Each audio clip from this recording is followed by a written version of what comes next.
मंडळी नमस्कार. विषय गंभीर आहे.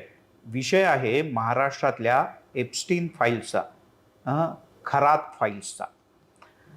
अशोक खरात या नावाची व्यक्ती महाराष्ट्रातली सध्याची सगळ्यात कुप्रसिद्ध व्यक्ती ठरली आणि त्याचं कारणही तसंच आहे.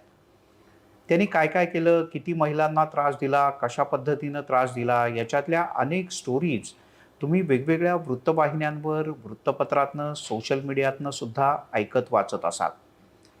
पण त्या पलीकडच्या आणि कुठेही न आलेल्या अशा काही स्टोरीज मी तुम्हाला आज सांगणार आहे.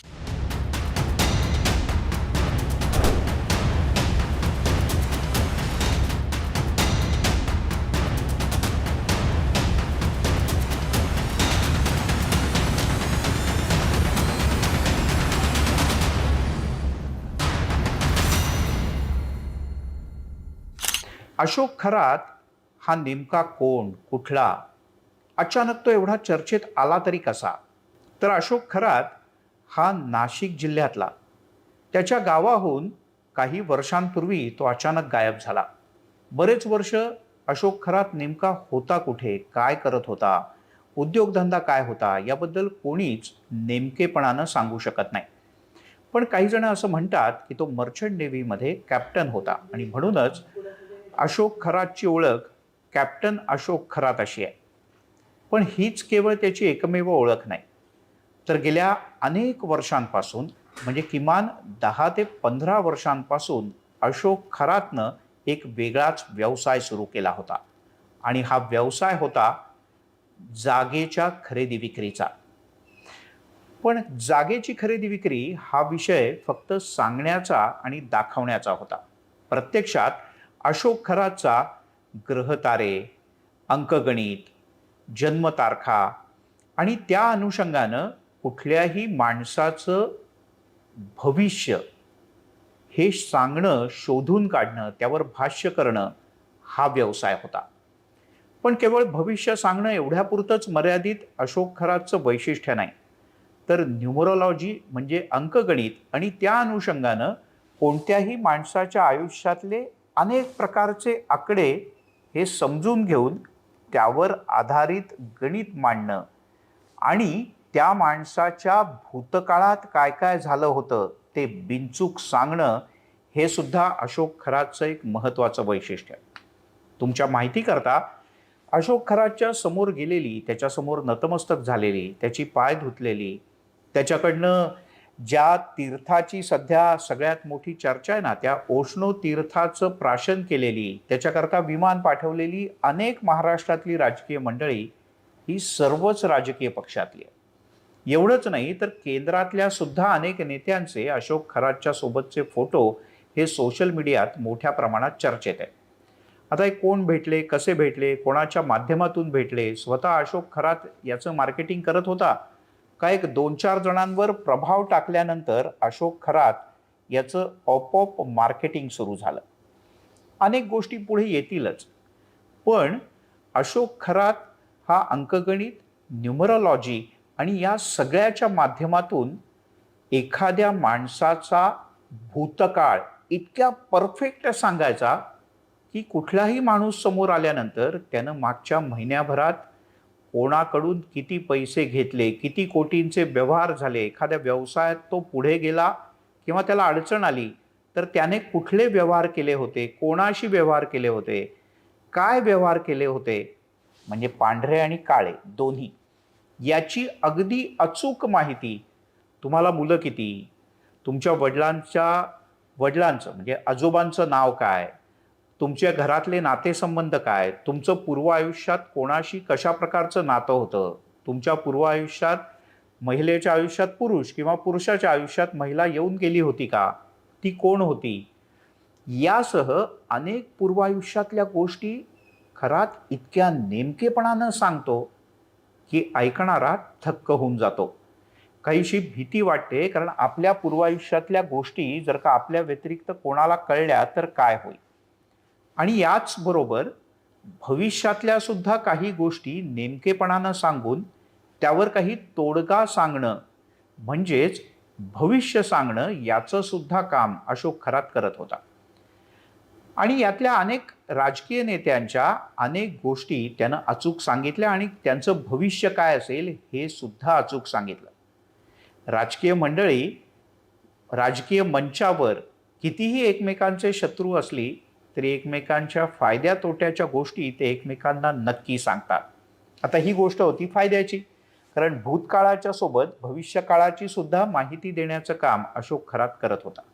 त्यामुळे कर्णोपकरणी बातमी अनेक ठिकाणी पोचली आणि स्वाभाविकपणे आपल्याकडे पूर्वीच्या काळातली म्हण आहे ना, त्याचाच इथे प्रत्यय आला. म्हणजे चमत्कार तिथे नमस्कार. आणि एक वेगळ्या प्रकारचे चमत्कार म्हणजे परफेक्ट भूतकाळ सांगणं आणि परफेक्ट भविष्यकाळातल्या गोष्टी उलगडून दाखवणं आणि त्या साध्य होण्याकरता उपाय सांगणं, हे सगळंच अशोक खरात करत असल्यामुळे अनेक जण स्वाभाविकपणे त्याचे भक्त झाले. अनेकांनी त्याचे पाय धुतले. आता कोणा एकाचं नाव घ्यायला नको, पण सर्वच राजकीय पक्षांचे प्रमुख नेते यात मागे नव्हते तर पुढे होते. आता हे सगळं करण्याबरोबरच अशोक खरातची अशी एक बाजू मी आता तुम्हाला सांगणार आहे की ज्याबद्दल कोणीच उघडपणे बोलत नाही. आणि ती बाजू आहे अशोक खरातची काळी बाजू, म्हणजे ब्लॅक मॅजिक. तुम्ही म्हणाल याच्यात ब्लॅक मॅजिकचा काय संबंध, आणि जर का ब्लॅक मॅजिक असेल तर तो भोंदू बाबा का नाही? मंडळी, त्याला बाबा म्हणा किंवा बुवा म्हणा, पण अशोक खरातनं ब्लॅक मॅजिकचा सुद्धा या सगळ्या राजकीय नेत्यांवर, महिलांवर, एखाद्याच्या मनातली इच्छा पूर्ण होण्याकरता काय काय करू शकतो त्याही करता या ब्लॅक मॅजिकचा भरपूर उपयोग करून घेतला. कोणीही माणूस एखादी विद्या जेव्हा शिकतो, अशा प्रकारची विशेष विद्या, तेव्हा या विद्येचा उपयोग करताना कुठल्या गोष्टी कराव्यात आणि कुठल्या गोष्टी करू नयेत असे काही लिखित आणि अलिखित नियम असतात. अशोक खरात जी ब्लॅक मॅजिक शिकला, त्या ब्लॅक मॅजिकमध्ये न करण्याच्या गोष्टींची यादी भरपूर होती. आणि यातलीच एक महत्त्वाची गोष्ट होती ती कुठल्याही महिलेच्या संदर्भात गैर गोष्ट न करणं किंवा त्या ब्लॅक मॅजिकचा एखाद्याच्या आयुष्यावर वाईट पद्धतीने परिणाम होईल, एखाद्याचं आयुष्य उद्ध्वस्त होईल असा त्या ब्लॅक मॅजिकचा उपयोग करू नये. पण अशोक खरातनं केवळ महिलाच नाही तर अन्यही प्रकारे या ब्लॅक मॅजिकचा उपयोग केला आणि त्याचं फळ त्याला या पद्धतीने मिळालं. या अशोक खरातचे आत्तापर्यंत 2-4च व्हिडिओ समोर आले आहेत, पण अशी शक्यता वर्तवली जाते की अशोक खरातचे 100पेक्षा जास्त व्हिडिओज आहेत. म्हणूनच पोलिसांनी अशोक खरातच्या नाशिकच्या कॅनडा कॉर्नर इथल्या ऑफिसवर जेव्हा छापा घातला किंवा त्याच्या घरी जेव्हा छापा घातला, तेव्हा मोबाईल फोन, लॅपटॉप, पेनड्राईव्ह यासह CCTV कॅमेरे सुद्धा जप्त केले. कारण हेच CCTV कॅमेरे, त्याच्यातलं फुटेज हे अशोक खरातच्या काळ्या कृत्यांचा पुरावा म्हणून कोर्टामध्ये सादर केले जाणार आहे. मंडळी, एखाद्यानं एखादी विद्या शिकल्यानंतर त्याचा उपयोग समाजाच्या भल्यासाठी केला तर त्याही व्यक्तीचं भलं होतं आणि समाजाचंही भलं होतं. महिलांच्या संदर्भात केलेल्या कृत्यामुळे तर अशोक खरातनं या ब्लॅक मॅजिकच्या माध्यमातून आपली वासना शमवून घेतली आणि अनेक महिलांचं शोषण केलं, हेच आता सिद्ध होऊ लागलंय. आत्तापर्यंत 2 ते 3 महिला पुढे आलेत. पुढच्या काही दिवसात आणखीनही काही महिला पुढे येतील अशी शक्यता आहे. पण या सगळ्यातून आपण काय शिकायचं? कुठल्याही बुवा, बाबा किंवा अन्य कोणालाही फक्त तो चमत्कार दाखवतोय म्हणून नमस्कार करू नका. तर तो बुवा आणि बाबा नेमका कोण आहे त्याची जरा डोळे उघडे ठेवून, कान उघडे ठेवून आणि डोकं शाबूत ठेवून खात्री करून घ्या आणि मगच अशा बुवा आणि बाबांवर विश्वास ठेवा. अन्यथा समाजात चांगलं काम करणारे बुवा आणि बाबा नाहीत का? तर निश्चित आहे. पण या खरात सारख्या बुवा आणि बाबाच्यामुळे ही विशेष नामच बदनाम झाली आहेत. या सगळ्या प्रकरणाच्या तळापर्यंत पोलीस जातील, या प्रकरणात सत्याचं टोक गाठतील आणि दोषींना कठोर शिक्षा करतील अशी अपेक्षाही आपण बाळगूयात. तुम्हाला काय वाटतं या सगळ्या प्रकरणाबद्दल ते आम्हाला जरूर कळवा.